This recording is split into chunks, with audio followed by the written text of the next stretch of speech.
Alright, and welcome back. This is apparently my second video recording and testing out commentary with the PlayStation 4 Share Factory, as you saw in the very exciting opening title.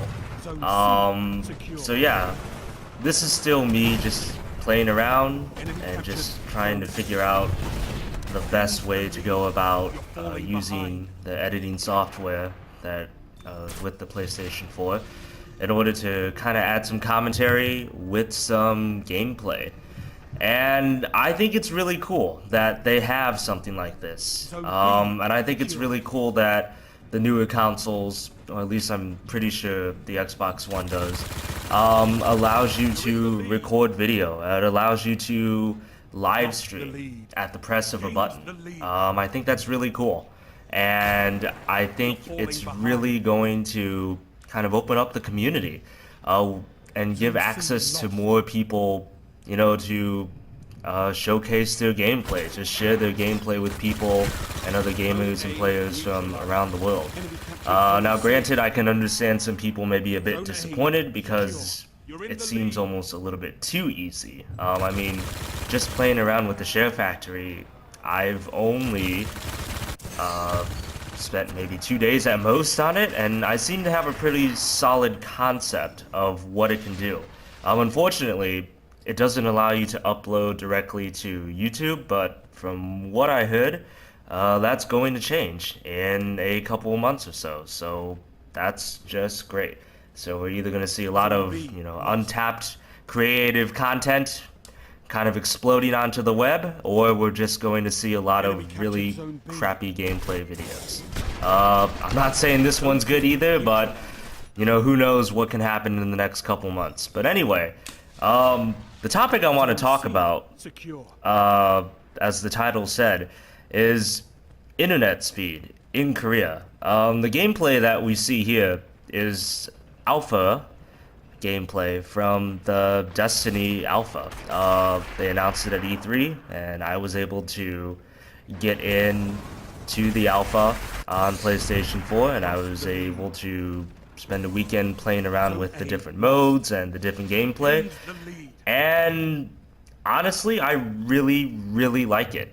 Now, I know that this game has been hyped up to extremely high levels. I mean, I think at the top of my head, only Watch Dogs was the other game that reached the level of just massive advertising and hype that didn't, for a new title, for a new IP that didn't come from an established one like Call of Duty, for example.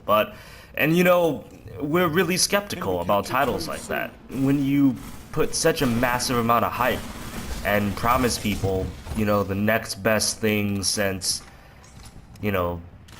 whatever your favorite game of all time is, you're bound to be disappointed or let down or have possibly unrealistically high expectations. But this really delivered. It's really solid, really smooth gameplay that it really does feel like a mix of Halo and Borderlands. And another title that people seem to have forgotten about, Phantasy Star Online. The structure, the main hub, the exploring the different worlds and taking on random quests for loot really does have a Phantasy Star vibe to it. Mixed in with some Halo and Borderlands gameplay. And, for me, that's just fantastic. That's something I would love to play. And even though this is supposedly alpha footage, as you can see, it's extremely polished. I didn't really run into any major glitches. I didn't really run into any major problems when playing. Joining parties with people, joining groups of people, going on quests together was extremely easy and extremely intuitive. And going from, a single player mode to a multiplayer mode was also relatively seamless. Everything about this game is just extremely smooth and extremely easy to get around with some fantastic gameplay. Granted, I think the beta comes out July 17th, but as of right now, it's looking extremely smooth. And this is definitely a game I will be very much looking forward to.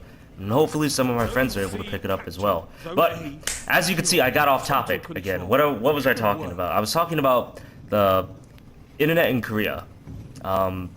And I'm not 100% sure, and don't quote me on this, but I'm almost certain that Korea either has some of the fastest or the fastest internet speeds in the entire world. And it definitely showed when I first came here. It was really an eye-opener. Internet is extremely fast here, meaning that playing games here is an absolute dream, especially if you play PC games and play on PC Korean servers. They're extremely fast with little to no lag, and it's just absolutely fantastic to play on Korean internet, to do anything on Korean internet. When you're downloading movies, documents, it's fast, it's lightning fast. Back where I came from at home, I had really crappy internet that would lag like crazy, that would just kind of drop out occasionally, that would give me speeds which seemed to take forever. So, you know, coming to Korea and experiencing really fast internet has been it's been a godsend, and it's something that I still feel lucky to have. I went back home twice ever since coming to Korea, and just going back to that slow internet, man, it's like a whole different world here. And especially when you play games online, that fast internet speed really lends itself well to most of the games that I play. So I really enjoy the internet. I really enjoy the internet here. I know that sounds really silly, and it's kind of like a first world thing to talk about, but it's something that, you know, I truly do appreciate here in Korea. And especially when playing games, it's a great thing to have. And I'm very happy for that internet. But going back to the Destiny gameplay here, this is the PvP mode. So it's basically like the multiplayer mode, and this mode is basically like a defend the zone, capture the flag type gameplay, and it's just competitive multiplayer. The interesting thing is, though, that the weapons that you see here are the same weapons that you use in single player. Now, I'm not talking about, like, you know, oh, you have an assault rifle in single player Call of Duty, so the same ones in multiplayer. It's not like that. These literally are my guns that I found from doing missions and quests and side quests in the single player campaign, and you can take them with you into multiplayer. That awesome sniper rifle you got for doing a mission, you can take that with you and show it off in multiplayer.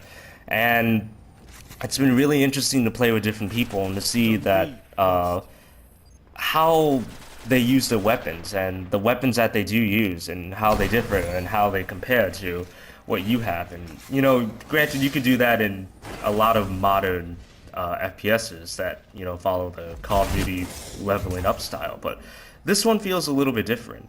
And I imagine by the time the full game comes out, they're going to offer even more customization on different weapons. They're going to offer more customization on your armor and things like that. So it's just really neat to go into this mode and, you know, to play in a team with a bunch of people, you know, with their own unique armor, their own unique weapons. And then after the multiplayer mode's done, or if you're finished, to kind of jump into like a quest or mission mode and to just, you know, get some more armor, get some more items. And it just feels so seamless. Like, this gameplay here is just multiplayer gameplay, but it feels incredibly smooth. And for an alpha, I have to stress, it feels incredibly polished. I've been involved in alphas and betas before, and for the most part, they were sometimes not bad, but sometimes they were just a mess. And when you have a big game like Destiny, that's, you know, literally shooting for the stars, it's natural to, you know, kind of expect an alpha to not be in the smoothest state. That did not happen to me when I was playing. It really feels like a finished product. And, you know, I'm not saying this because Activision's on I'm on their payroll or Bungie's paying me. I mean, if they were, I wouldn't be here doing this. But I really, it feels nice to have a big budget game that actually lives up to the hype. I'm not saying that all big budget AAA titles are bad, but I mean, they're sort of victims of their own hype in a lot of cases. I mean, it's their job. It's the PR department's job to hype these games up to such an incredible level that there's no way they could live up to these lofty expectations that they talk about and these lofty expectations that you kind of build up in your mind. But I think this one has a good chance of actually living up to what they're trying to do. And Bungie is, as far as I'm concerned, a good studio. Halo 1 through 3 were extremely solid FPS titles, and easily some of the most memorable titles that me and my friends played with back in our high school and university time. So I think they're in good hands. I know there's a lot of skepticism with the publisher. I would say Activision isn't exactly the most popular among gamers. I would probably put them right there with, I'd say, EA, honestly. But, that aside, I think it's going to be a solid game, and it's something I'm really looking forward to. And this fall, this winter, honestly, are really crowded with some good-looking games. I'll probably go into this in another video if I have time, but there's a lot of excellent games coming out, and, that makes me happy. Even if they're not particularly my favorite genre or my favorite type of game, it's nice to see the industry putting out good titles. It's nice to finally see that, next generation has kind of started here. Before, and it's funny me saying that because, I mean, Destiny is pretty much a last-gen port, but it's nice to see new stuff happening. And that's pretty much all I have to say. You could take everything I say with a grain of salt, because, what do I know? I'm just some random guy just throwing out his opinion. And for the people who watch, thank you. And that's all I have to say about that.